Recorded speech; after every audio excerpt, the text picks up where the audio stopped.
Dans le silence glacé d'une nuit de décembre, alors que tout semblait paisible, une bataille spirituelle se jouait sans que je le sache. Je me trouvais, comme beaucoup d'autres de ma génération, absorbé par l'éclat hypnotisant de mon écran.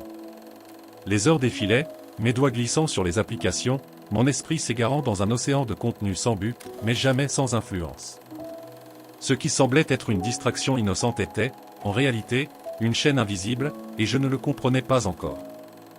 Puis, tout bascula. Une étrange sensation m'envahit, comme si le monde autour de moi devenait flou, irréel. Et soudain, tout devint noir. Ce qui arriva ensuite est difficile à décrire avec des mots humains, mais je vais essayer. Je flottais au-dessus de mon propre corps, un simple spectateur de la scène de ma vie, figé dans un instant d'éternité. Une angoisse profonde s'empara de moi, étais-je en train de mourir? Est-ce la fin? C'est alors qu'une lumière éclatante inonda l'espace, une lumière si pure, si vibrante, qu'elle balaya toute peur.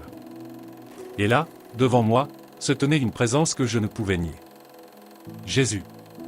Pas tel qu'on le peint ou qu'on le décrit dans les livres, mais plus réel, plus grandiose, plus rempli d'amour que tout ce que j'avais pu imaginer. Son regard transperçait mon âme, et sa voix, douce mais puissante, brisa le silence. Il me tendit la main et dit, « Viens ». Une seule parole, mais porteuse d'une autorité céleste. Mon cœur battait à tout rompre, mais je savais qu'il n'y avait qu'une seule réponse possible, obéir. Avant de continuer, abonnez-vous à cette chaîne pour découvrir des histoires qui nourrissent votre âme et renforcent votre foi. En prenant sa main, le monde autour de moi s'effaça. Nous étions maintenant dans un espace indescriptible, entouré d'écrans suspendus dans les airs, émettant une lumière étrange et oppressante. Mon esprit vacillait entre émerveillement et crainte. À cet instant, je sentis que ce voyage ne faisait que commencer, et que ce que j'allais voir changerait ma vie à jamais. Face à Jésus, tout semblait s'éclairer, comme si mes yeux voyaient enfin la vérité cachée derrière le voile du quotidien. Il n'avait pas besoin de parler pour que je ressente la profondeur de son message. Les écrans qui nous entouraient n'étaient pas de simples objets. Ils pulsaient d'une énergie sombre, presque vivante, et leur lueur était trompeusement séduisante. En les observant de plus près, mon cœur se serra, des chaînes émanaient de ces écrans, enserrant les âmes de ceux qui y étaient captifs. Ces chaînes n'étaient pas métalliques mais spirituelles, tissées par des mots gravés dessus, comparaison, anxiété, convoitise, distraction, orgueil, jalousie. Je pouvais presque sentir leur poids, comme si elles tentaient de m'emprisonner à mon tour. Jésus rompit le silence, l'ennemi se cache dans ce que vous croyez inoffensif. Ces chaînes ne se voient pas, mais elles contrôlent les cœurs, les esprits et les âmes. Ces paroles résonnaient en moi avec une intensité que je ne pouvais ignorer. Je regardais autour de nous et vis des visages figés, leurs yeux fixés sur les écrans, vides de toute vie. Ils ne savent même pas qu'ils sont enchaînés, murmurai-je, terrifié par cette vision. Jésus hocha la tête avec une tristesse infinie. C'est là le plus grand piège de l'ennemi, les rendre esclaves sans qu'ils s'en rendent compte. Les chaînes se resserraient, et les visages semblaient se tordre de douleur silencieuse. Puis, les écrans commencèrent à rougir, des flammes dansant à leur bord.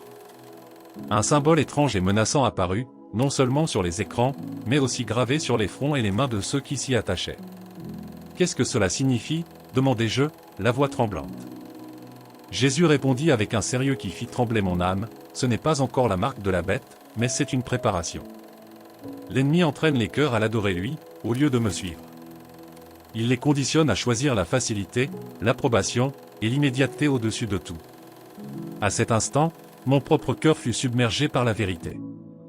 Je revis chaque moment passé à chercher la validation à travers un écran, chaque fois où j'avais laissé la comparaison et l'anxiété me voler ma joie. Et maintenant, tout cela prenait un sens terrifiant. Croyez-vous que cette vision puisse être un message pour notre génération? Écrivez « Amen » dans les commentaires si vous ressentez que cela parle à votre cœur. Alors que je fixais les flammes dansantes sur les écrans, une autre scène commença à émerger, comme si elle était tirée du néant. Ce que je vis ensuite me fit frémir d'une manière encore plus profonde. Alors que les flammes des écrans s'éteignaient, une nouvelle vision m'apparut, plus poignante encore. Je me tenais au milieu d'un champ de bataille.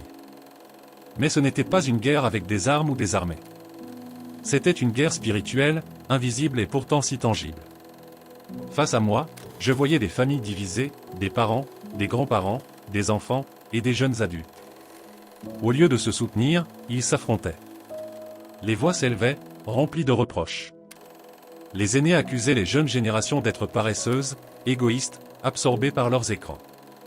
Les jeunes rétorquaient avec colère, blâmant les aînés pour les avoir plongés dans ce monde brisé. Au milieu de ce chaos, l'ennemi se tenait dans l'ombre, riant et semant toujours plus de divisions. Ils devraient être unis, dit Jésus, sa voix empreinte de douleur. Mais l'ennemi les a montés les uns contre les autres. Je pouvais ressentir le désespoir de ces familles, mais aussi l'espoir latent qui attendait d'être ravivé.